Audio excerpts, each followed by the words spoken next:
Hello guys. Ngayon magluluto tayo ng aninikad. Isi-share ko lang sa inyo ang paraan ng pagluto ng aninikad na kung anong dapat gawin sa pagluto para nakalabas ang laman ng aninikad.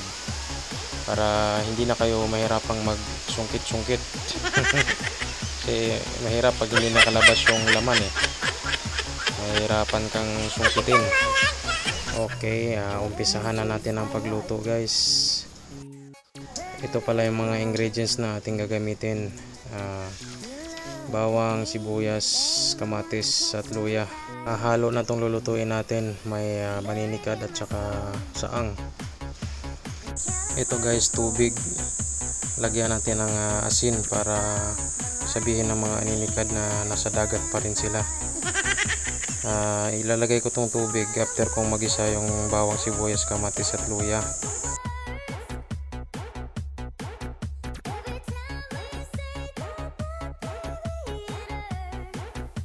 Kasi pag inuna ko yung aninikad, after kong magisa tong lamas, naiinitan sila, papasok sila sa loob ng bahay nila.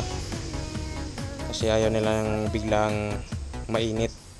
Tapos ilalagay mo sila, hindi sila lalabas. Kaya ang gagawin natin, tubig mauna para unti-unti yung init para malamig pa rin pagkalagay ng aninikad. Unti-unti siyang umiinit, hindi sila papasok agad, hindi sila papasok sa loob ng bahay. Yun ang dahilan na hirap kunin yung laman ng aninikad. Kaya ganito ang gagawin natin guys. Ayan o, nakalabas pa rin sila guys. Kasi pag mainit yan, papasok yan sila agad sa loob ng bahay nila. Takpan muna natin guys. Tayo nating maluto. Mga 10 minutes lang yan. Mabilis lang maluto to. Ayan o, nakalabas pa rin sila. Ayan, papakita ko sa inyo. Ayan. Diba? Hindi sila pumasok. Pag inuna mo yun, ay wala, hirapan kang sungkit-sungkit. So, ganun lang ang technique guys. Yung iba nga guys, nagdadala ng tubig dagat eh. Yun ang nila, sabaw. Ito, tubig lang at saka asin para sabihing dagat pa rin kasi maalat. Kasi pag natural na tubig lang, hindi maalat, papasok yan sila sa loob ng bahay nila. Ayan o, papakita ko ulit sa inyo itong isa aninikad, maliit. Ayan o, nakalabas pa rin yung ulo niya.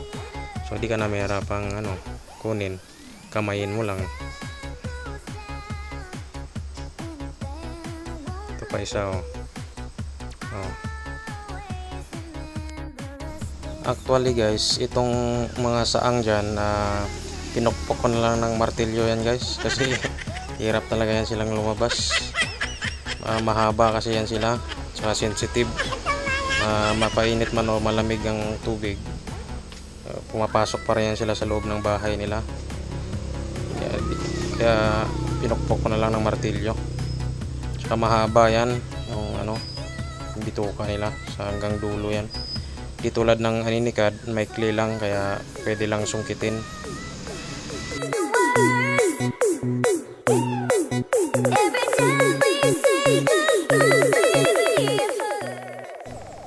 Pwede na to guys, kain na tayo. Sarap.